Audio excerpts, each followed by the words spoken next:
abandaki makambo oyo lelo tozana yango. Soki bato baza honnête, bayebisa bino vérité. C'est Ibalan qui finançait tout ce monde ici. Celui qui m'a combattu sérieusement, c'est Ibalan. Il avait une mission de déstabiliser le parti. Officiel Claude Ibalan qui est apparu aux côtés de rebelles de l'AFC M23 à Goma. Ancien proche collaborateur du président Tshisekedi, il assure pourtant ne pas avoir rejoint la rébellion et rejette pour l'instant toute adhésion au M23/AFC. Je suis venu pour consulter, je n'ai trahi personne, a-t-il déclaré lors d'une conférence de presse. Il affirme également être en exil technique depuis 1 an. Que pensez-vous? Le réponse dans les commentaires.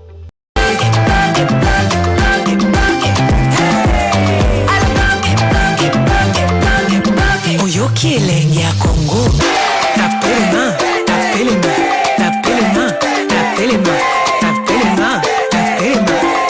Mutu abandaki makambo oyo lelo tozana yango.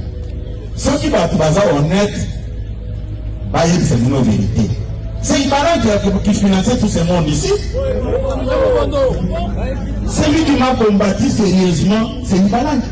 Il avait une mission de déstabiliser le parti. Lelo nayebisaka bino ke bajeune ebele nabengaka bino bainocent. Même certains cadres nazoboya kaka kotanga bakombo na bango. Ibalan azalaki nzambe na bango. Ngai nazoyebisa bino tout le temps ke basombaka mbo ya mokolo te. Jour akomona kolo na ye akoso ya kokende. Bango bazokende. Il ne peut se vivre. Ngai na lobango eza non événement avec l'histoire du Balanki. Mais comme bino boza kolobelango, c'est comme ça que na lobelango. Namoni bato bazo publier au cadre de délit de presse. Kozala au cadre de délit de presse. Eza ko s'improviser te. Exactement que pour aux nommés par ordonnance présidentielle, automatiquement, vous devenez au cadre de délit de presse. Mais il y a les membres de l'Union sacrée, aux nommés par ordonnance du chef de l'État. Bon, na koto na bino. Ibalan qui azalaki na série nini, na section nini. Écoutez, Otika Mokonzambo a calme. Traumatisé était na babilo koyo ezanga mutuna makolo. Il peut se vivre. Ebele babando kene na biro na ye. Pona koza bambon. Soki aye azokoma na page Facebook na ye. Mais na koyebisa bino na poko lelo ke. Na bandaki kolandela makambo nyonso aza kosala. Na bandaki kolandela ngo. Et puis je peux vous rassurer. Titango abandi koteka ba biloko na ye. Ateka biloko na nyonso. Avant que ne parte Dubaï, après aya kokende ninga kiwa. Soki botali bien. Tango azalaki na noir. Makelele ezalaki ebele na partout. Parmi bato ba contribuer makasi. On a déstabilisé partout. Il y a ça parmi ma VIP na bango. Il devait se vivre. Mais démarche na bango ezalaki nini? Puisque ndenga za koloba na moni batie tango za ko interpréter na série à Nairobi. Non, tous à la quand même série. Ndenge na zo ne ba kanglete. Quand je vois dans des pays anglophones, na cause même à secrétaire national, même à la structure officielle de parti, na cause que pour interpréter. Vous avez Officiel Claude Ibalan qui est apparu aux côtés de rebelles de l'AFC M23 à Goma. Ancien proche collaborateur du président Tshisekedi, il assure pourtant ne pas avoir rejoint la rébellion et rejette Pour l'instant, toute adhésion au M23/AFC. Je suis venu pour consulter, je n'ai trahi personne, a-t-il déclaré lors d'une conférence de presse. Il affirme également être en exil technique depuis 1 an. Que pensez-vous?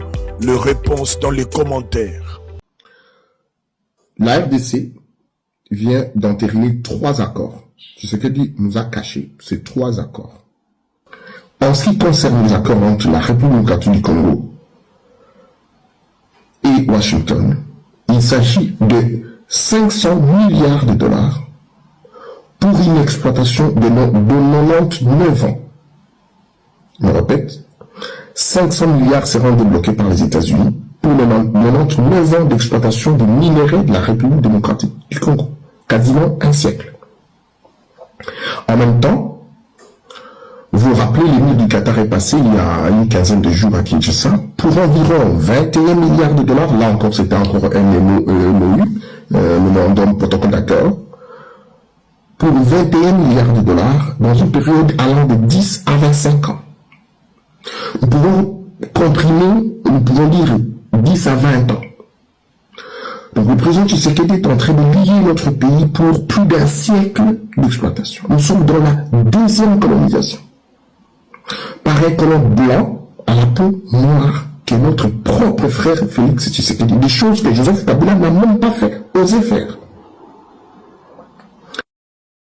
Tous ces accords dont vous entendez parler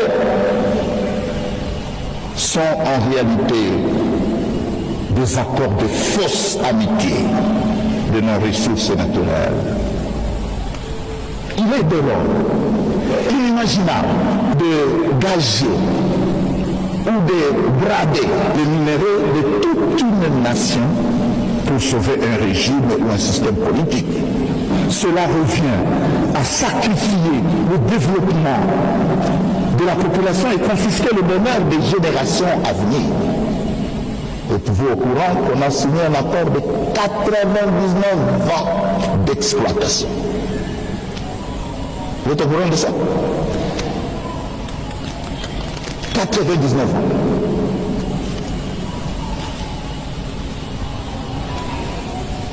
Il s'agit de 500 milliards de dollars pour une exploitation. Les Congolais, Nagnon surtout, biso ba Congolais RDC, tosali Félix Tshisekedi nini pour te mériter eloko aboye. Vous-même Joseph Kabila, oyo azwa ba pression ya ba opposant, ba pression ya ba marche, même na Kinshasa, même na libanda ya mboka, partout place ba Congolais bazalaki. Donc, ba marche nyonso tu wana, ba énergie nyonso tu wana, pour Félix ya kozwa mboka na biso, ateka biso na États-Unis, pour na sentiment na famille na ye, to zonga na boumbu, ba gérer biso lokola ba nyama. Et puis Félix, et puis akeli susu akabine Katanga, nyonso tuka po ba katange pe ba linga kayote, ba porta ki yo plainte na famille na yo, yango na Félix na nko, ba Congolais, comment mutu moko, akoko bomela biso avenir na ya ba génération. Bango baza ba perdant na nini, baza pe na Angola. Félix fala zomboka ya mama na ye. Apesa kuna mindele ba sala nyonso tu balingi na mboka ya mama na ye Angola. Marche nyonso tu oyo ba kombata ba Congolais ba silikela Kabila. Perte. Todoriko to sali musala te. Eloko moko te ya malonga oyo futi biso. Nga vraiment nazo regretter même temps nga nazo ka okeba marche wana, même ko contribuer kaka ata financièrement. Ba Congolais so to yebaka. Fallait ki to tika Joseph Kabila na pouvoir. Makambo Félix asali. Même Kabila atika lo sala ngote. Félix Azumbiso eza ya ye na famille na ye. Voire même le respect ya parlement na biso baza nango te. Respect ya ba député, ya ba ministre Félix na mama na ye na ba Jacques na ba Christian Tshisekedi baza nango te. Congolais nazomona ba Congolais belé boza corrompi na mbongo parce que c'est mbongo ya Congo eza non ya Tshisekedi.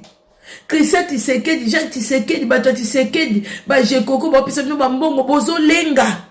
Pour voir qu'on tient qu'à ma propre bande de colonie dans la distraction. Alors que makamamboka wana yo le lolobi au cause à la thème génération na yo bana na yo bako vivre na quelle terre? Est-ce que vous avez pensé vraiment? Oui, ba pesi mbongo na Jekoko, Sylvie Moulamba, apesi bino bato ba kroni mama, ba kroni papa mbongo, boya kokosa, Fati, azosa musala, ba Rwandais, mutu bazo bomela biso mboka, ba Rwandais bazo bomela biso, ndenge boya kaka kokosa, nanga, siko but, nanga zoya na ba Rwandais, siko yo le, et bongo, génération na yo, oko, liwe koko zoa yo lelo, surtout bino bataba internet yo bozala binemi kili bakoko boma yo pe boyokeye bongo bano yo beta katolo. Moi j'ai des enfants bazala ba nationalité siko bana wana et tant que baza ba Congolais yebsanga mabele nini yo zotikela bam Congolais boyebi ba Congolais eloko zo bomba biso Congolais alingi corruption. Congolais même bao baza na poto bazo landa bato a politique pona ka ba pesa bango ba 100 €, ba 200 €, ba 300 €, on dirait na poto basala kate ata bosala kate awa même l'état social et ko s'occuper na yo. Mais le problème est là ba Congolais alingi corruption, Congolais aza égoïste, Congolais tala kaka propre intérêt na ye. Après ce qui j'ai coco to batati Tshisekedi ba yeko pesa bino ba mbongo boki ko yamba bango yo laisse ko lingi o convaincre batu bususu que non Fati aza bien bozo lingete parce que loko ezo lobiso mbongo ozo bozo mona ndike ba Congolais baza bolingi me bano bobotite bolingi me ba génération na binote oza mitema mabe makambo ezo mona na peta boy Félix azo ko engager mboka na biso sans que même à toute la volonté na ya ba Congolais, sans que même à consulter même parlement na biso. Mais bino ba Congolais o bozo betele maboko pe ba na yoka ba misusu azo nyoso to wana bolobaka po yo le eloko ebomi RDC Congolais atala kaka intérêt na ye toza na ba Congolais ote baza na souci ya changement total ya RDC que va se sacrifier pour RDC et sa dignité nango et la souveraineté nango. Félix a teki même souveraineté na biso. Tous a peuple souveraineté. Tous a peuple moko oyo bazu bango en otage, tous a ba esclave. Il y a famille Tshisekedi et puis il y a ba américain. Est-ce que yo Congolais penya omitali penya koloba ke yo za souverain? Oza peuple souverain. Yo za penya peuple moko digne. Oyo penya ke bazo respecter yo. Mais Congolais, pourquoi tu as silence comme ça? Pourquoi bino même bato konso oyo bobundela mboka bozo mona koma bato Félix bazo soma bango po ba distraire peuple. Un moment boko ko fanda te po bozo pe solution. Totiana nous fait na bato yo. Oh que baliaka mbongo ya Félix bazo ko détourner nini oyo mémoire ya peuple. Félix a resté au kunaye. Suko biso to koko tika kaka. Zambe. Félix oza na fin. Bino ba Kongola sentiment. Au moins Félix jour okufa batu biso ba meli champagne bokomo loba mutakufi ezaliwa baliwa logola ya Félix. Batu fo ba melango ba champagne. Faut ezala la fête. C'est un danger pour la RDC. C'est monsieur. Ça vraiment un vrai danger. bino boye kotiela biso aye ko aveugle tindi bino armée numérique de boya kolataka Rwanda nanga zwa na ba Rwandais oya yesko na l'étranger eza nani siko bino loko bofanya ba mboka batu boboti bana bino pe bakoma na ba poste na ba pays ya batu sikoyo ba migrant wana nde ba ye wana bolingi siko basani ba bota te bazwa ba nationalité te bakozwa ba nationalité congolaise bakozwa ngona nko ebi bakobotisa bino epi ndenge eza wana boya kololela lisu te ke non ba Rwandais baobotola biso mboka peuple inconscient ba ignorant peuple amiyibi peuple moko ndenge zana ya mato pardon.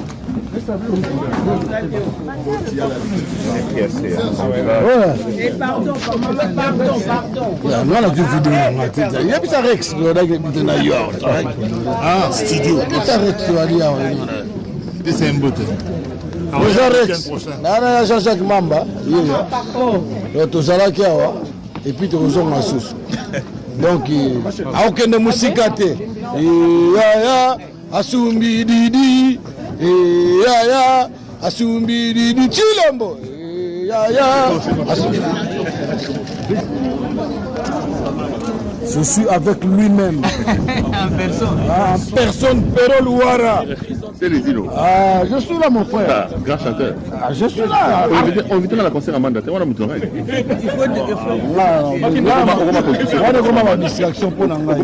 Moi, je suis un artiste engagé que je prépare une chanson, une belle chanson pour toi. Ah ouais. Donc c'est comme ça. Comme je l'ai cassé. Merci beaucoup. Avec Papi Ken. Ya Asumidi. Il y a eu. Vous êtes un bon film.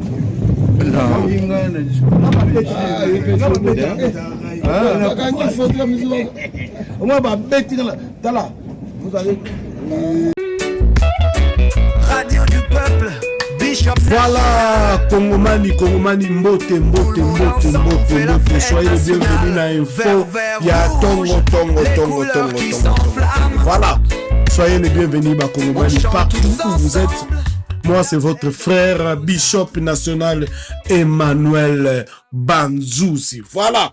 Toye lisusu na info otobengaka info ya tongo. Pourquoi il faut toya na info tongo? Parce que ndeko nangai nous sommes obligés à koloba. Parce que bandeko bazana kisasa bakoki koloba te. Bandeko bazana côté ouest bakoki koloba te. Soko lobi Félix Tshisekedi akokanga yo na Lisette Kabangu. Bakokanga yo okokende kolia biloko bambwa. Fati na Lisette Kabangu bazo kanga batu bakotisi yo na ndako bambwa okolala kuna okolia biloko bambwa.